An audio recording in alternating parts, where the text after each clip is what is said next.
Hello, friends. Welcome back to Page Tune and welcome to the weekly update. It's where I talk about what I've been reading, what I'm going to read, what I won't get to, and everything else in between. If you'd like to connect with me, the best place is on our website at pagetune.com.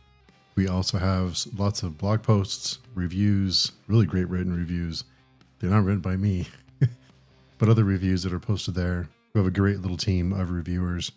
I do have a review every now and then for a book or a comic, so be sure and check that out. We also have a small forum with a tightly knit group. We talk books, movies, music, and lots of other things. Just a fun little group to be around. So if you're interested, go check that out. So this week, we'll talk about what I've been reading first. So this week, I'm still getting through Cities of the Plain. This is the last book of the Border Trilogy by Cormac McCarthy. And last week, if you're following along with me, either on the weekly kind of chapter podcast or the weekly update, I did mention there's not a whole lot of story so far. I mean, I feel like there was more plot to sink your teeth into in the first two books than there was in this last book. And something occurred to me as I was listening to this audiobook. Great audiobook, by the way. The narrator is fantastic for this series. But I was listening to it on my commute to work. And it occurred to me that there's not supposed to be a lot of plot. And it kind of occurred to me this is more of a slice of life kind of thing, like we're peering into someone's life. I think because characters from other books or the previous two books are involved in this one, maybe I was expecting some kind of grand, people coming together and something crazy happens, or some kind of, monumental event takes place.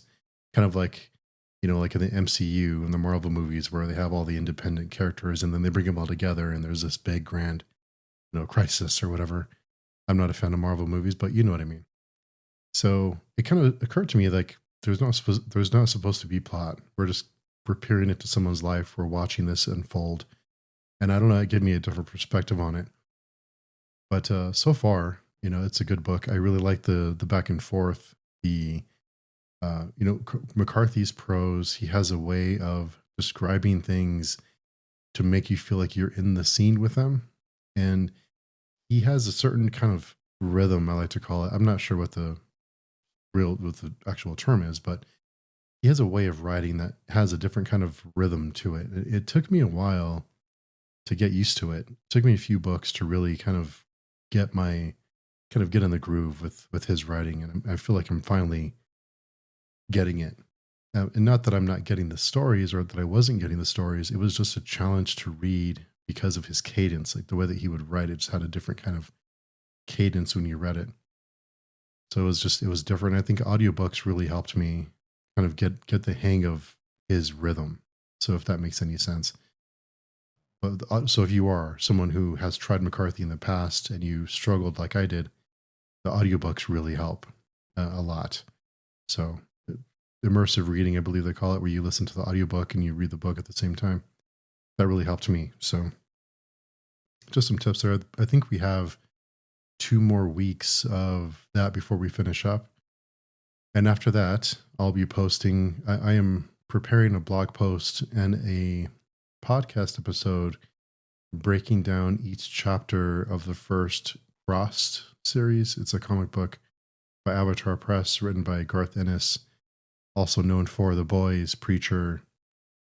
What else did he write? The Punisher Max. He has a few other books that I can't think of right now. Hellblazer. He hit Garth Ennis and drawn by Jason Burrows, who is one of my favorite artists of all time. There is an interview with Jason Burrows on the blog. So if you're curious, go check that out. He does talk about the Crossed movie that's being developed by the same director as The Sadness. I haven't seen The Sadness, but I heard it was obviously inspired by Crossed. So we'll see. But anyway, so the following week I'll be posting a blog post for Crossed, a written post, and the podcast. And then I'm not sure what we're going to start next. I thought about The Outer Dark. I believe that's what we're going to do next. There's been a few other ideas for read-alongs passed around, like Brave New World, factory land. So I think we're going to kind of see where we fit in, kind of see where where I stop, and then try and get something else going. So I would like to get reading again with the group for these kind of week by week breakdowns for the chapters. It's a more comfortable pace for me to read slower. I've mentioned this 1,000 times before, but I'm trying to read slower, more deliberately. I used to read a lot. I would read at least an hour or two a day. I'd try to get through 100 pages. That was my goal every single day. And people thought I read fast, and I don't read fast. I took a lot of time reading, but I just don't have that kind of time anymore. So and plus, I read a lot of books, and I think I read, I don't know, in my best year, I think I read maybe 30 books, and that to me was a lot. There's people who read, quote unquote, read books in an afternoon, like 1,000-page tome in an afternoon. And I just when I would read like that, I just wouldn't walk away with. I don't feel like I was getting the whole impact of the story. And there's so many great books out there. It's hard to not want to read more books because you're excited to read them. But I would walk away not feeling like I really got it. Like I didn't really feel like it hit me. Like I didn't feel like I really absorbed it. So, so yeah. Anyway, that's this year has been a lot slower. Speaking of slower, we are still reading through Memories of Ice with the page burners. We will be reading chapter 24, I believe, next week. And then the following week, we'll be reading chapter 25 in the epilogue. And then I think they're doing a full series spoiler discussion, which of course I won't be a part of because I don't want to be spoiled. And then I think we're taking a week or two off because these long tome books are tough to get through when we're doing it week by week. It does kind of wear on you. And so we'll be taking a little break from page burners, not long, just a week or two, just to kind of, get a little break. And then we'll be starting on House of Chains. So yeah, this is going to be, we're almost done, almost to the end of Memories of Ice. Now, I've said this before. Sometimes the series feels like homework. Sometimes it feels like sometimes you just want to read a book. And look, I'm all for complex reads. I'm all for books that challenge you, that there's a lot of characters, that there's a complex plot going on. I'm all for that. I love that kind of stuff. But sometimes with this series, it feels like I should be taking notes. Like I should be drawing, like writing names down and keeping track of where they are and referring to the map constantly and going back and looking at the glossary and looking people up and seeing who's who. And sometimes it just feels like work. And I think that's why everyone needs a little bit of a break, because this series it can be a lot, especially for a brick like me. I mean, I never claimed to be smart. So it does feel like homework sometimes. And I'm hoping that we'll get to a point where it'll pay off. But I believe after I misspoke, we aren't reading House of Chains next. We are in publication order reading Blood Flows. I believe it's a novella for 2 characters, I believe, after that. So, but again, all this stuff is in the forum. So if you'd like to read along with us, we try to update everyone, but sometimes things change last minute, but we always update the forum. So yeah, so I'm getting through that one. It does help me being with the group. We had a good discussion this week about, this is no spoilers, but it was a discussion about soldiers, whether soldiers should think for themselves or whether they should follow orders. And there was a kind of something mentioned in the book about a certain army being the best there is because the soldiers would think on their feet. They would act independently sometimes. And I wondered if that's a good thing, or is that a bad thing in war and strategy and battle? We had a pretty good conversation about that. So yeah, those are the kind of things we talk about. So, but I'm curious to hear your thoughts too. Is it good or bad that soldiers think for themselves? Because on one hand, it is a dynamic situation. You want them to be able to adjust and adapt and make decisions because you obviously have faith in them that they're trained well enough to make those decisions. But also they may not know the larger plan and they might be thinking on a smaller scale and not the larger battle, larger war. So I don't know. I think it's an interesting kind of question to consider. Should soldiers think for themselves and change tactics on the fly, or stick with what they were told to do? I don't have an answer. Just think it's interesting. So yeah, curious to hear your thoughts. I did not get to any things you may see or seen this week. I just didn't have a chance, but I have another month or so to get through that one. So I think it's October that it is released. So looking forward to getting to that. I plan to hit that harder once I finish Cities on the Plain. I'm just trying to keep up with all the different reads I have, and because we are doing discussions every week for these, I try to get through as much as I can, if that makes sense. I don't want to miss anything. So I try to read deliberately and slowly and take my time, which is kind of nice. I got to say, it is nice, and I feel like I'm enjoying reading a lot more now that I'm not worried so much about keeping up. And as much as it sucks to feel like you're missing out on all these other reads, it does get overwhelming sometimes. So also we are reading lots of comics, of course, on Panel Chewing. This week I wanted to talk about Sleep. It's a comic book written and drawn by Xander Cannon. It's written, I believe it's published by Image Comics. It's a creator-owned book. It's a story about a man who lives by himself in this kind of a small town. And when he falls asleep, he wakes up to discover death and destruction around him. And he's trying to figure out if he's the one causing this, because whenever he sleeps, he wakes up to just disaster all around him. And in this little small town, all the different characters, there's a handful of them. They're all very well defined. The book is it's drawn in monochrome, so it's black and white. There are certain items that are colored like a blood red color. Just certain items, and it stands out on the page. For instance, his eyeglasses are red. Blood sometimes is red, other times it's not, other times it's black. It is like a puzzle. Trying to put together a puzzle. Is he really the person, or is he really responsible for all this damage, or is something else going on? So we are discovering as he's discovering, trying to figure it out. And it's been just a really fun book. It feels like a puzzle you're trying to piece together, a mystery that you're trying to solve. And it's a really, really good book. I say this all the time. I know a lot of people think of comics as, capes and cowls and superhero nonsense, but there's so many great books out there. Even some of the superhero stuff can get pretty good. So go check that out if you are curious. We are also reading the Chris Claremont run on X-Men. Every week we read 2 issues on Panel Chewing. That is available for free on Libby or Hoopla. So if you'd like to follow along, just grab your Hoopla account and join us every week. So this week we did have the Friday Conversation 152 post this last week. This coming week, we will have the Dregs and the Scroungers discussion I did with Thomas J. Devins and Jose from Jose's Amazing Worlds of Fantasy.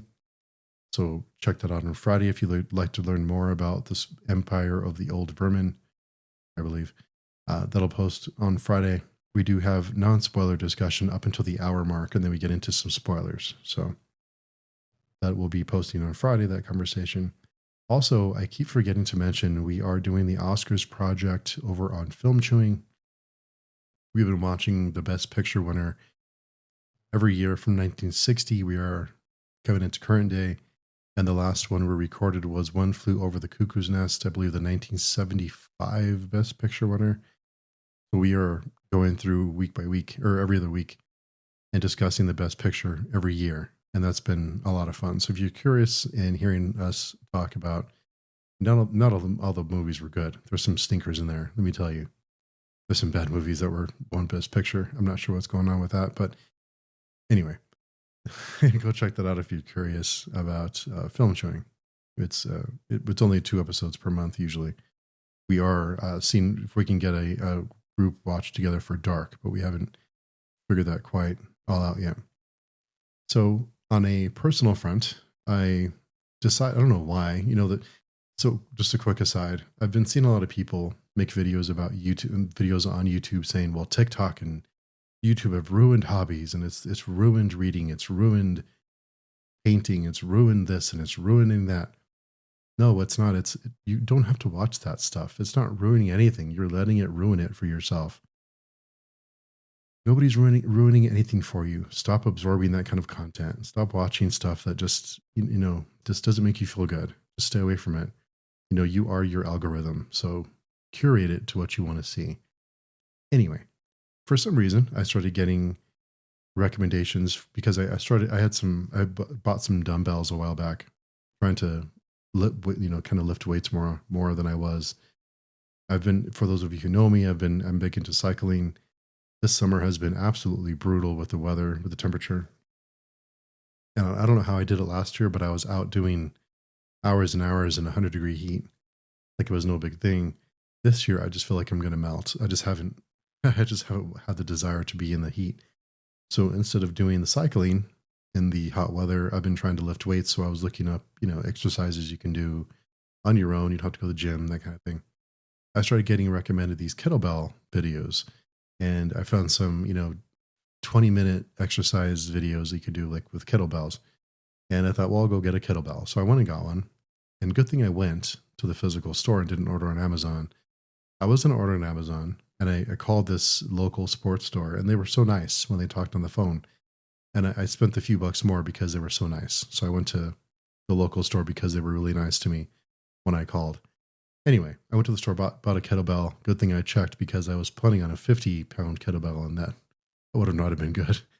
So I went and got a kettlebell. I did this exercise, this like 20-minute video. And holy cow, I could not walk for like 3 days after that. My hamstrings felt like they were going to snap with these squats. And you squat with the kettlebell and you raise yourself up, and this stuff. I mean, it completely kicked my ass. And all these videos are just like, oh yeah, you do this the first, 4 days, the first week. It's like, I can't even walk for like 3 days. That is not going to happen. So I'm working my way up to it, but it feels pretty good. It's nice to do that. I've never been a huge person of to lift to be, like lifting heavy weights, but I'm trying to get into that. And to help keep myself accountable, I picked up an Amazfit Helios fitness band, and to hold myself accountable with my sleep. I'm bad about sleep. With my sleep, with my, steps, with my heart rate, all that stuff, just to keep track of things and calories burned and all that crap. So far it's really neat. By the way, it's one of the cheaper bands on the market. It doesn't have a subscription, and they're not a sponsor or anything. They don't give a shit about me, but it's a nice little band. So if you're looking for something that is on the cheap, it doesn't have a screen either. It's just a band with a little tracker on it. Now I think it was like $100 on Amazon USD, and so far it's been really nice. But there's a section where, of course, for it to track your progress and stuff, you have to put in your height, your weight, and all that stuff. So every time I open the app, it just kind of judges you, because I open the app, and every time I open it, it's just like, yeah, you're fat. Like, okay, thanks, Helios, for reminding me that I'm fat. But anyway, every time I open the app, it's just judging me, like, okay, yeah, you need to get it together, buddy. So that's my Helios is judging me every day that I open the app. But it's good because it's it's good to be healthy, and to you want to stick around and stay alive. So anyway, that's been my fitness journey so far this week. Been trying to be better about that. So yeah, I haven't watched a whole lot of video. I watched a little bit of The Ultimate Fighter because I'm a fan of that series, but not a whole lot. Otherwise, I was going to watch. There's a few different series I wanted to start. If you have any suggestions for me, let me know things I can watch. Severance is one I wanted to start. I haven't seen that yet.